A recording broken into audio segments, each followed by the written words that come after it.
Switch 2 will be coming out on June 5th. Now, a lot of information has come out about exactly what the Switch 2 is capable of.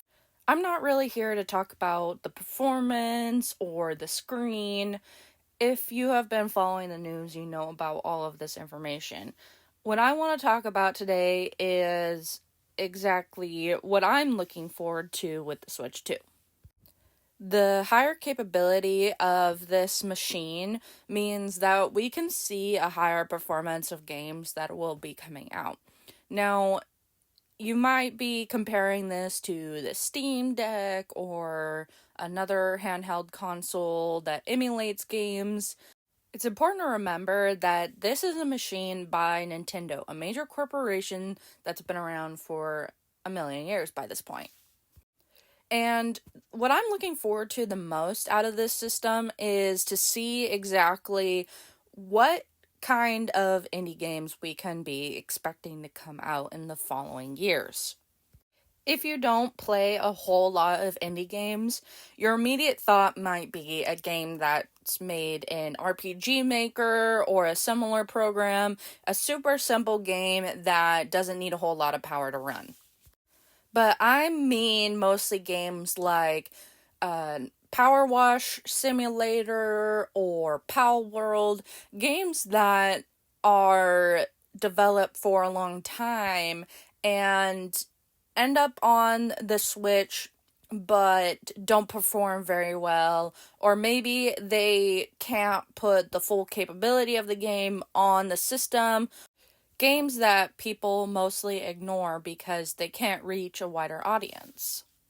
So many good indie games were developed because the PS Vita was able to perform well and get these games on the system to be able to play to a wider audience. And that's really what I'm talking about here. A system that allows people to play these games and, inspire developers to go above and beyond with these indie titles. And I'm excited the most to see what indie developers will be able to do with the Switch 2. I love to have my games in a handheld format. So not having a whole lot of these games being able to perform that well on a Steam Deck, even, I get excited thinking about what we can see coming into our actual hands with the Switch 2. At the end of the day, we can be disappointed at Nintendo all that we want. People are still going to buy it. And the main reason that I want this system is so that I am able to play more indie games and support smaller developers.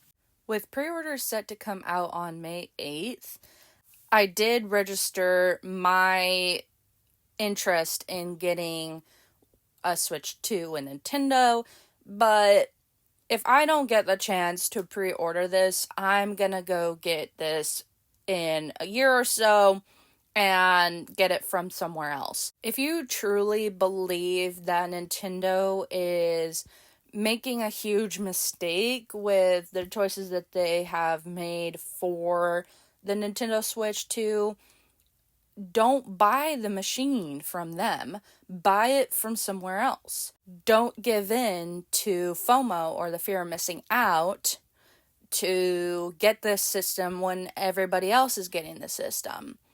There will be chances in the future to get the system, and maybe just don't buy it from Nintendo.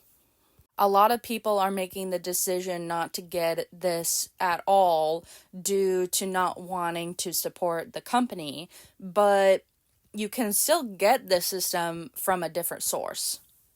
So there's a lot to consider when thinking about getting a Switch 2. Maybe you bought a Switch 1 right before this was announced, and now you're kicking yourself because you won't be able to afford the sequel for a while. I say that if you just bought the Switch 1 recently, or maybe you still have a whole lot of games to play on there, I say just enjoy the system. Don't buy into getting the newest, best thing. They say that life is short when it comes to getting the newest and the best, but I say that as long as you're enjoying something, that makes it worth it. I still play my Nintendo DS. I still play, Game Boy games. I think it is about perspective and what you want to do. Either way, I hope I helped give you some perspective on the Switch 2 a little bit. Thank you everybody for watching, and if you could give me some support by giving me a like or subscribe for free, I would really, really appreciate that. And I will be coming out with some new content very, very soon. Alright, see you later.